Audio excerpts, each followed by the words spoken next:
G'day guys, welcome back to another episode of Flashlight Crazy. Today I am reviewing the Lumintop Thor 2. Let's check it out.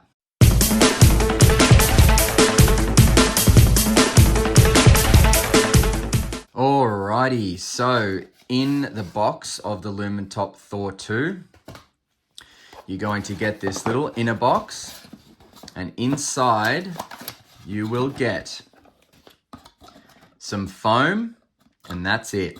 No, of course not. You will get your 2 spare O-rings for the Lumintop Thor 2. You will get your user manual, which it will be in English and Chinese, I believe. So let's just focus on English today. I will go over all this information here, but if you want to pause your screen, please be my guest. Now, I got the version that comes with the extension tube. So this is the extension tube, and I will go over basically what to do with this. But this light, similar to the Thor 1, actually has the ability to use an 18350 battery or an 18650 battery. So I really like that about a lot of lights. When lights give you the option to kind of extend or contract the size of your light, it's really, really cool when they do that. So let's go over the design and feel. Now, firstly, I'll do the design and feel of the 18350 configuration. So nothing's going to change too much at the head, but starting off at the head, you do have these little kind of glow tubes, I'll call them. And they're different colors. You got blue, green, different color green, red. So they are looking nice, and at nighttime they look awesome. So you will see them at nighttime. And the feel of the finish is very, very professional. A lot nicer than the Thor 3 that I reviewed. That was a bit harsh and rough. This is really, really nice. Now, just looking down there, wow, look at that. So you've got the emitter down there that projects the white laser, and then you've got all these little different concaved glass lenses to concentrate that beam so it goes so far away. And if you can just see this inner ring here, that is a glow inner ring. So let's see if I can get it to glow here. I'll get these things to glow as well for you.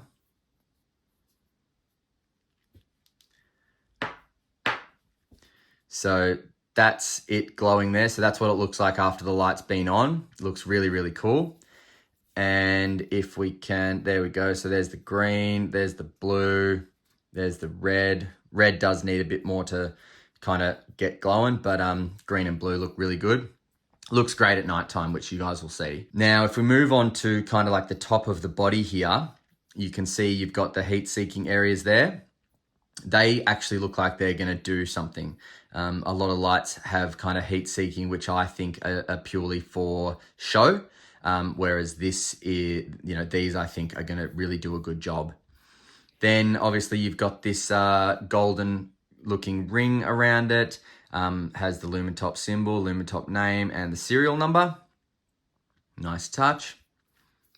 Moving on to the 18350 body. Again, very smooth. Got some cool patterns there. Don't mind that.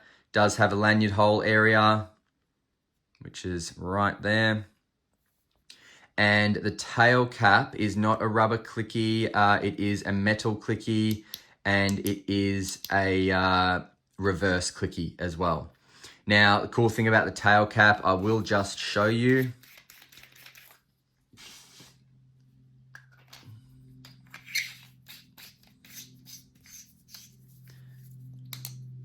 So when the battery is in the light, the tail cap will always be changing from different light outputs, just as like a nice little unique touch, I would say. So that's what the light will do. Bear in mind, guys, that will actually tax the battery. So, it's my opinion that probably not the best idea to leave batteries in this all the time, because then you might go to use it and it'll be dead. So not what you want, obviously. Now, let me show you the 18650 configuration. So 18650 configuration looks like this. Has some very different patterns here. Again, not sharp like the Thor 3, nice and smooth, but looks pretty cool. Same design on the back end of the body, same style lanyard hole, and this will do the same.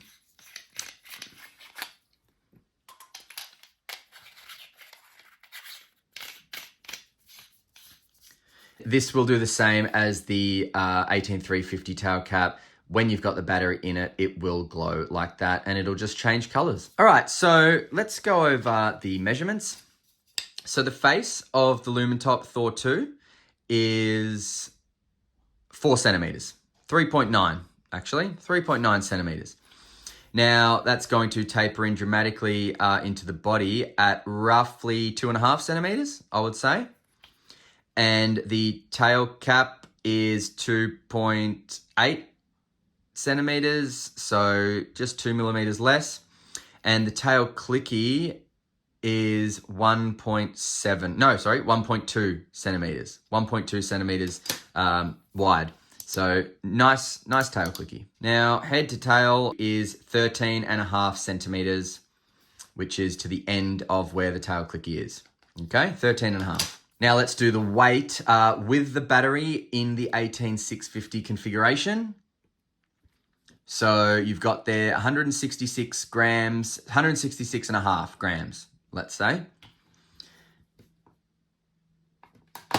Now I'll leave the scales there because I'm going to change bodies and give you guys the measurements and weight of it in the 18350 configuration.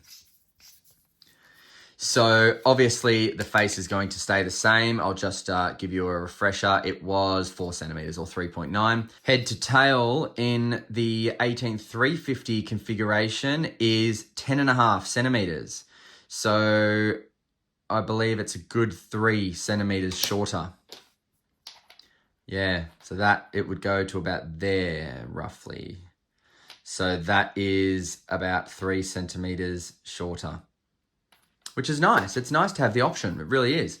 And the tail cap and tail clicky are the same. We've got 2.8 or 9.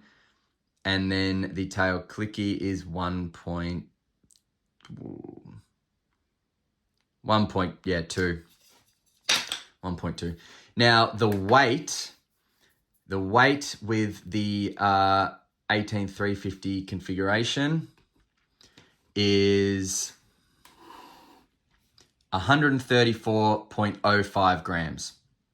All right, so obviously a fair bit lighter. Now, the UI of the Lumintop Thor 2 is quite simple. There's no momentary whilst off because it is a reverse clicky, but once it's on, you've got momentary to change modes. You've got your low mode, you've got your high mode, and you've got your strobe. Okay, so there's the strobe. So you will have memory mode in this, except for strobe. So if I turn the light on in high and I then get it to low and turn it off, if I wait a couple of seconds and then turn it back on, it's going to come back on in low. It's not going to cycle. Now, if I put it in high and turn it off, wait a couple of seconds, it will come back on in high. It won't have cycled down to low.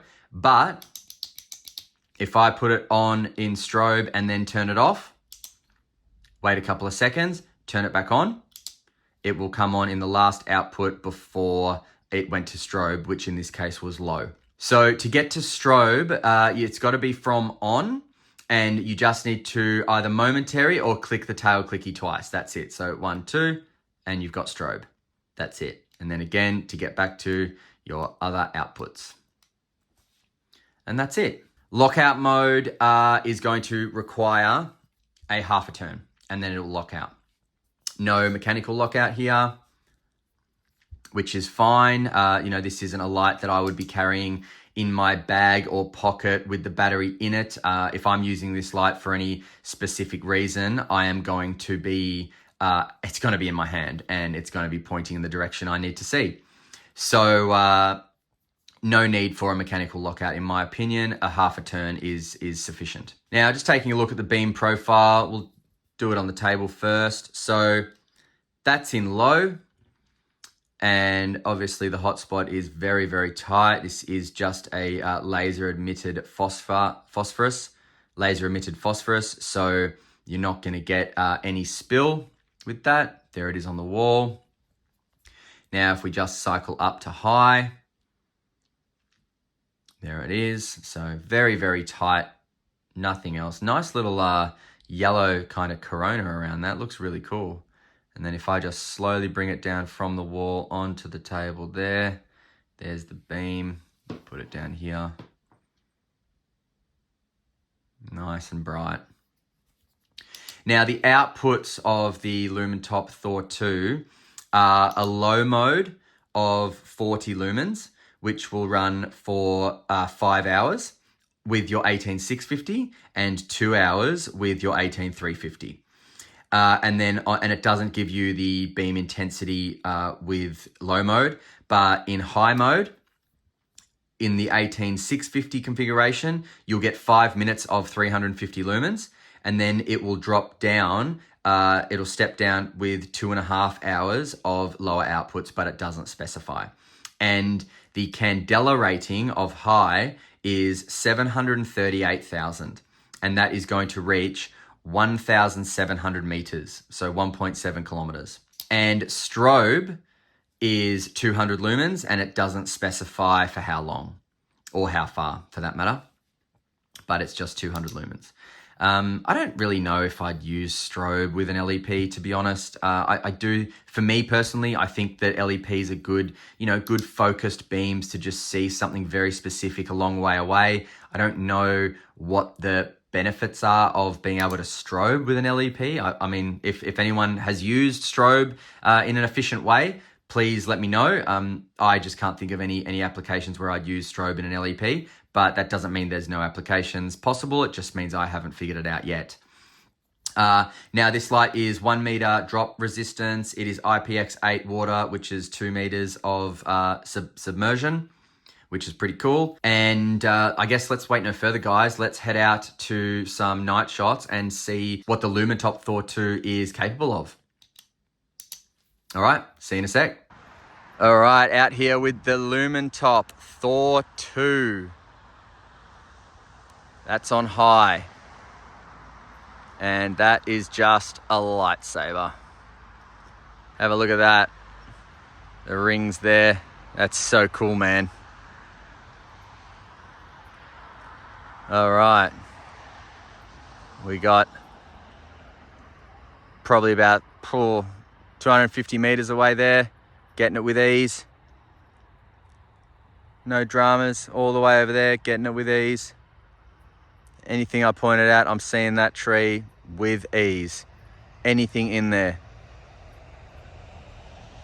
Lost a footy up the tree. I'm definitely finding it with this. That's for sure. So cool. Hotspot's decently big for the amount of candela as well, which I'm happy with. Amazing.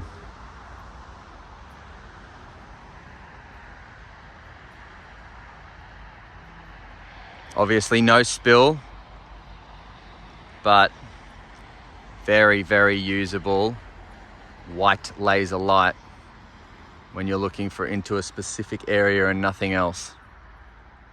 Awesome. Tree back there, no dramas. That's so cool. Brilliant. All right, back to the lab, guys. All right, so Lumintop Thor 2 is pretty darn impressive in my opinion. This is obviously it in the 18650 configuration. I like swapping them around. 18650 is more comfortable for my hand, but that being said, the 18350 is a great little compact option, so I like both of them.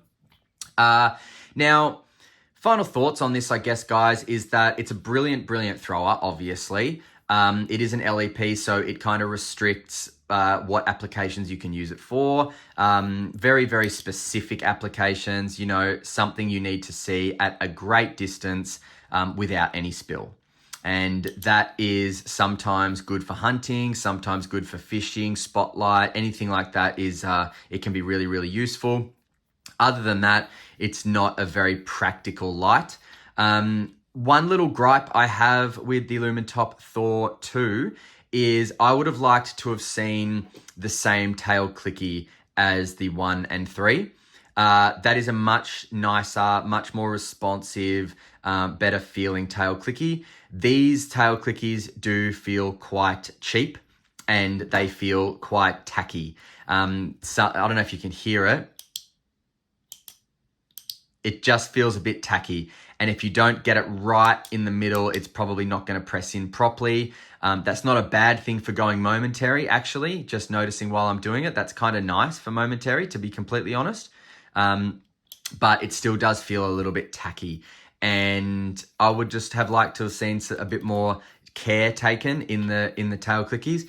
That being said, though, guys, this is a budget light, and for what you're paying, which is I think around the 280 mark or something like that, Australian, you're getting a whole lot of light out of that. You're getting smooth machining. You're getting these really cool characteristics. You're getting a light that can reach 1.7 kilometers, laser emitted phosphorus. So, you know, I'm not complaining, because this is, you know, if this light was in the brand of a Fenix or in the brand of an Olight or in the brand of a Nightcore or something like that, it would be costing like double the price, literally. So I'm really not complaining about it. I am just kind of pointing out that I would have liked a bit more care taken in the tail clicky. But apart from that, I really have got no other gripes with this light. It's just awesome. I love the option of 18350 and 18650. I just think that so many more companies and so many more lights should have that option. For me, a light enthusiast, it's awesome to swap it out. It's a lot of fun, but also it actually has a really good practical application. You know, if you don't want something that is 18650 because of whatever you're doing and you need it to be more pocketable, it's really awesome to have that 18350 option. So look, personal preference, guys, of course. But that's about it for me today, guys, on the Lumintop Thor 2. If I missed anything, I'm very sorry. But thanks for watching. And if you did like this episode, please hit like and subscribe. And don't forget to check this light out from lightshop.com.au. I will definitely leave a link in the description about where to get it from Lightshop. Because it is over $200, you can use the Lightshop 10, which is LITESHOP and then TEN. Lightshop 10 discount code to get 10% off. So that's not too bad for a budget light already, getting 10% off, I reckon. All right, guys. So thanks so much for watching. And please join me again on another episode of Flashlight Crazy. Stay cool and stay safe. See ya.